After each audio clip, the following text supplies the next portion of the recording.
Papa peut être posé, maman peut être posée. Papa peut être fidèle, maman peut être fidèle. Et avoir un fils qui est infidèle, un enfant désordonné. Pourquoi? Parce que les comportements de l'homme, il y a des esprits. Et je vous ai expliqué que lorsque l'esprit entre dans le corps humain, l'esprit a pour habitude d'attaquer l'âme, la pensée de la personne. Vous êtes venu ici à Nouka, plusieurs fois tu es tombé sur le même péché. Surtout des péchés comme la masturbation par exemple. Tu verras que tu sors pendant des moments de prière, mais tu tombes encore dans la masturbation. Tu te poses la question, écoute-moi bien, est-ce que je peux dire quelque chose?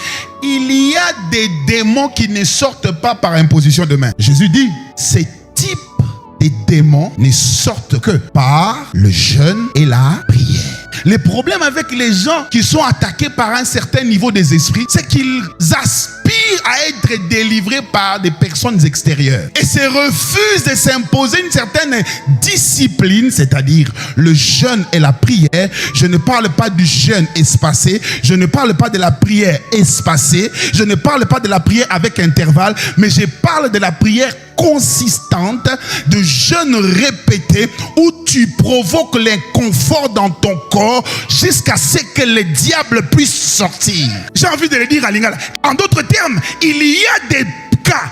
Lorsque tu rencontres ces cas-là, ces cas imposent un traitement spécifique, notamment le jeûne, la prière. Je lève ma main comme fils de prophète. Je déclare, il est venu pour libérer les captifs. Que cette parole s'accomplisse dans la vie de tout celui qui rencontre un problème avec un esprit supérieur, qui t'empêche d'agir selon les agendas de Dieu et qui t'impose un plan du diable. Tu sais que tu es de Dieu, mais tu te retrouves en train de faire des choses que tu ne veux pas. Et tu te poses la question, comment ces choses vont prendre fin? J'aimerais annoncer à quelqu'un, bienvenue à Anouka, où tu auras la réponse à tes problèmes au nom de